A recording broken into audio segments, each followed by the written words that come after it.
सौतेली माँ के अत्याचार से घर छोड़कर चले गए दोनों बहन भाई। बाद में किस्मत ने बनाया बहन को रानी। एक बार की बात है, एक छोटे से गांव में एक छोटा भाई रोहन और उसकी बहन मधु अपनी सौतेली माँ कमला के साथ रहते थे। रोहन और मधु दोनों भाई बहन एक दूसरे से बहुत प्यार करते थे और हमेशा एक दूसरे का ख्याल रखते थे। सौतेली माँ कमला जो उनके साथ रहती थी, बच्चों से प्यार नहीं करती थी। वास्तव में वह एक चुड़ैल थी जिसके इरादे बुरे थे। एक दिन दुर्व्यवहार और डांट से निराश होकर रोहन ने मधु के साथ गांव छोड़ने का फैसला किया। हमारी प्यारी माँ की मृत्यु के बाद से हमें एक भी सुखद पल नहीं मिला है। हमारी सौतेली माँ हर दिन हमारे साथ बुरा व्यवहार करती है। रोहन ने मधु का हाथ अपने हाथ में लेते हुए विलाप किया। आओ हम घर से भाग जाएं। और एक दिन वह सौतेली माँ की मारपीट और दुर्व्यवहार से तंग आकर वह दोनों रात में ही उठकर चुपके से घर छोड़कर चले गए और रात जंगल में पड़ी एक टूटी फूटी झोंपड़ी में बिताई। उसके बाद उन्होंने पूरा दिन घास के मैदानों, खेतों और बजरी वाली सड़कों पर यात्रा करते हुए बिताया। शाम तक वे एक बड़े जंगल में पहुंच गए और एक खोखले पेड़ में शिविर स्थापित किया, जहां वे सो गए। अगली सुबह जब वे जागे तो सूरज आसमान में काफ़ी ऊपर चढ़ चुका था और उसकी किरणों ने पेड़ को इतना झुलसा दिया था कि रोहन ने मधु से कहा, मुझे इतनी प्यास लगी है कि अगर मुझे पता होता कि कोई झरना कहाँ है तो मैं जाकर पानी पीता। रोहन खड़ा हो गया और मधु का हाथ थाम लिया और वे झरना ढूंढने लगे। अब दुष्ट सौतेली माँ एक चुड़ैल थी, इसलिए उसने देखा था कि कैसे दोनों बच्चे भाग गए थे और वह चुपचाप उनका पीछा करती रही, जैसा कि चुड़ैलें करती हैं। जंगल के सभी झरनों को मंत्रमुग्ध कर देती हैं। उन्होंने एक झरना देखा जो पत्थर पर बहता हुआ चमक रहा था।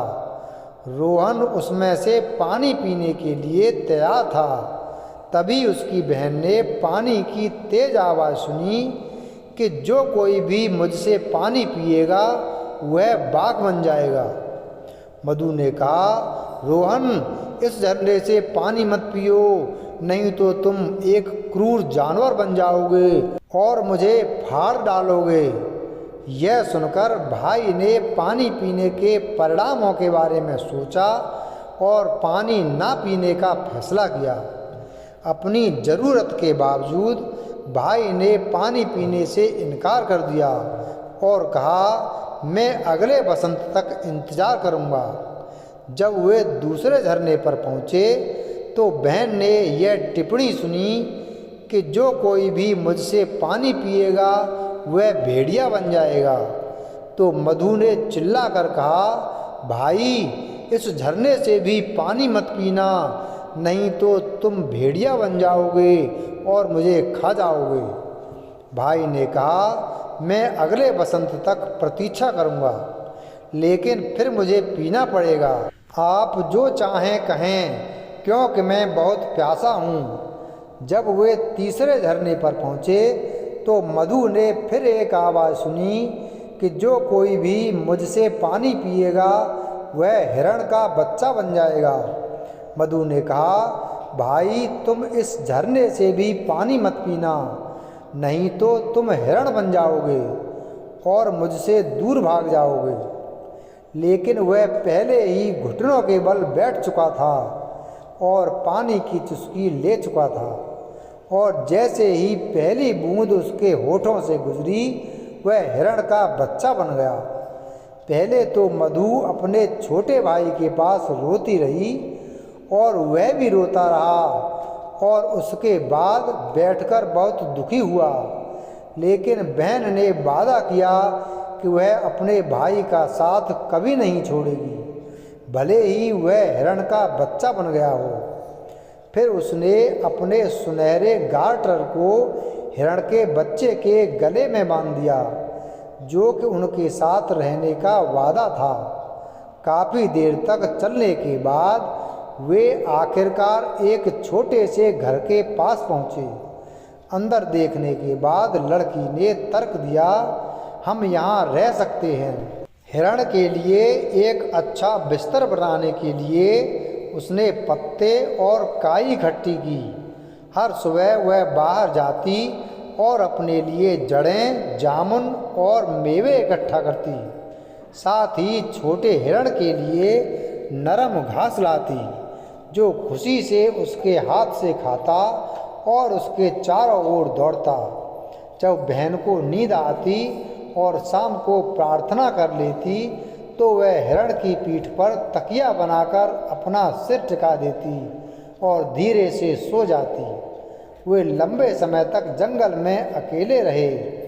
एक बार देश के सम्राट ने इन जंगलों में एक बड़ी शिकार पार्टी का आयोजन किया था। पेड़ों के बीच से सींगों की आवाज़, कुत्तों की भौंकने की आवाज़ और शिकारियों की हंसमुख चीखें सुनाई जा सकती थीं। जब छोटे हिरण ने यह सब सुना तो वह उनके साथ रहने के लिए तरस गया। उसने अपनी बहन से कहा, मुझे शिकार में शामिल होने दो, मैं अब और नहीं सह सकता। काफ़ी विनती करने के बाद आखिरकार वह मान गई। हिरण का बच्चा कुछ दिनों तक शिकार पर गया। वह बहुत तेज था, इसलिए राजा के कोई भी सैनिक उसे पकड़ नहीं पाए। लेकिन एक दिन जब वह घर लौट रहा था तो सैनिक चुपके से घर में घुस गए और हिरण के बच्चे को यह कहते हुए सुना, मेरी छोटी बहन, मुझे अंदर आने दो। किसी ने उसके लिए दरवाज़ा खोला, फिर उसे फिर से बंद कर दिया। यह सब शिकारी ने देखा। फिर वह राजा के पास गया और उसे बताया कि उसने क्या देखा और सुना। राजा ने घोषणा की कि हम कल भी अपना शिकार जारी रखेंगे। राजा ने शिकारी से कहा, आओ और मुझे जंगल में वह छोटा सा घर दिखाओ। हिरण के बच्चे ने दरवाजे के पास आकर दस्तक दी और कहा, प्यारी छोटी बहन, मुझे अंदर आने दो। राजा भी खुले दरवाजे से अंदर आया, जहां उसका स्वागत एक लड़की ने किया, जो अब तक देखी गई किसी भी लड़की से ज़्यादा खूबसूरत थी। राजा ने अपना हाथ उसकी ओर बढ़ाते हुए उससे पूछा, क्या तुम मेरे साथ मेरे महल में आओगी और मेरी प्यारी पत्नी बनोगी? लड़की ने जवाब दिया, हाँ, लेकिन छोटे हिरण को मेरे साथ जाना होगा, मैं उसे नहीं छोड़ सकती। राजा ने वादा किया कि भाई भी बहन के साथ हमेशा के लिए जा सकता है। राजा अपने घोड़े पर सवार हुआ और उस सुंदर युवती को अपने महल में ले गया, जहां उनकी शादी बहुत ही शानदार तरीके से हुई। छोटी बहन को रानी का ताज पहनाया गया और वे खुशी खुशी रहने लगे। रानी ने एक छोटे राजकुमार को जन्म दिया। अब क्रूर सौतेली माँ ने सोचा कि लड़की को जंगल में जंगली जानवरों ने चीर दिया होगा और भाई को शिकारियों ने हिरण के रूप में मार डाला होगा।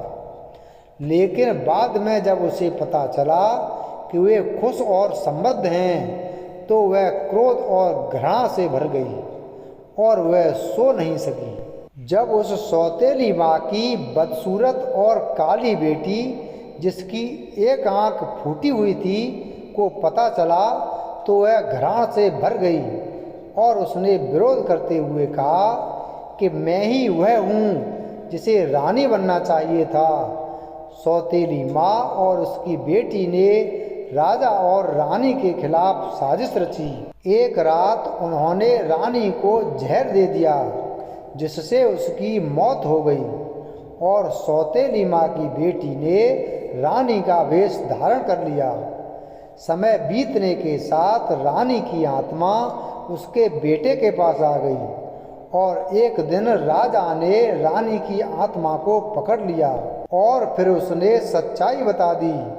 दुखद सच्चाई सुनकर उसने रानी को पकड़ लिया और रानी वापस जीवित हो गई। सौतेली माँ और उसकी बेटी ने अपने अपराध स्वीकार कर लिए। राजा ने दोनों को अदालत में पेश किया और उनके खिलाफ सजा सुनाई। चुड़ैल को आग में फेंक दिया गया और वह बुरी तरह जलकर मर गई, जबकि बेटी को जंगल में ले जाया गया और जंगली जानवरों ने उसके टुकड़े टुकड़े कर दिए और हिरण के राख में तब्दील होते ही उसे वापस मानव रूप में बदल दिया गया। उसके बाद बहन और भाई खुशी खुशी साथ रहे। वीडियो अगर पसंद आया हो तो वीडियो को लाइक करें, चैनल को सब्सक्राइब करें और बेल आइकन प्रेस करें। धन्यवाद।